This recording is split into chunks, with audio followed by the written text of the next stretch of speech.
بسم الله الرحمن الرحيم maanta oo taariikhda tahay 13 bisha koowaad 2021 waxa kulan ballaaran isugu yimid beelaha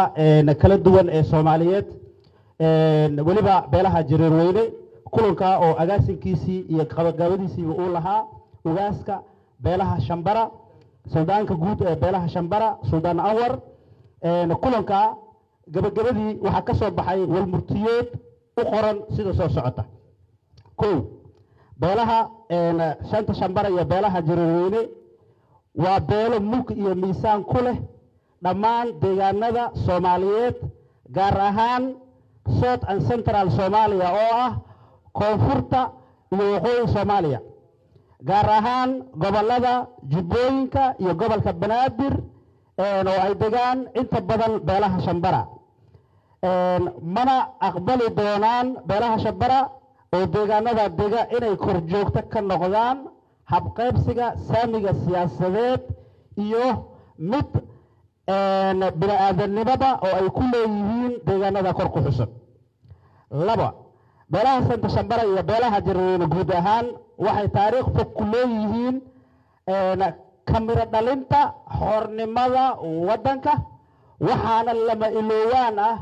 inay ka soo jeedaan halgamayaal taariikh iyo tamar ku reebay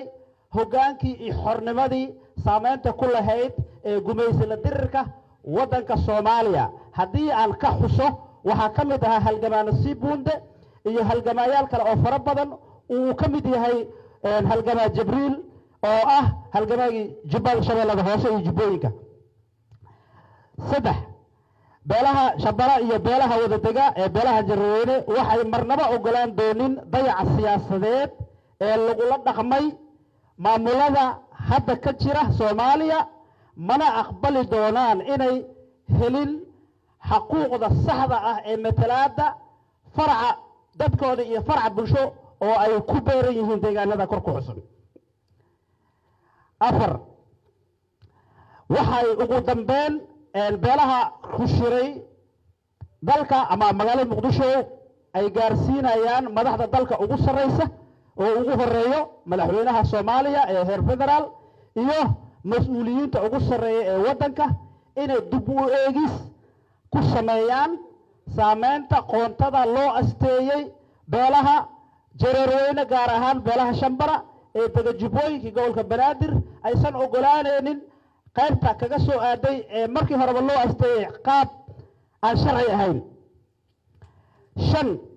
beelaha Shambara iyo beelaha Jareerweyne gaar ahaan iyo guud ahaan waxay farta ku fiiqayaan si gaar ahaaneed farta ugu fiiqayaan maamulka Jubbaland waxayna farayaan inuu ka shaqeeyo cadaalad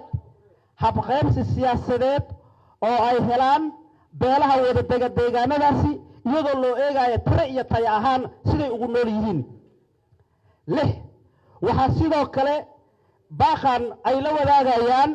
dhammaan ururada bulshada rayidka beesha caalamka qaramada midoobe ururada IGAD iyo international community-ga inay mar walba ishortaag ku sameeyaan hubiyaana in xadgudubyada xad-dhaafka ah oo lagu sameeyo beelaha deegaanadaasi dega ee hab qaybsiga siyaasadeed inaysan mar walba qayb ka noqon kuwa taageero u sacbatuba ayna ka shaqeeyaan sidii loo sixi lahaa toddoba ugu dambeyn suldaanka beelaha Shambara Suudaan Awar wuxuu soo jeedinayaa guud ahaan uu soo jeedinayaa dhaqanka Soomaaliyeed inay diiradda saaraan ka hadalka xuquuqaadka xaqa weliga ah ee ka maqan beelaha kor ku xusan ayna marag iyo markhaati ka noqdaan si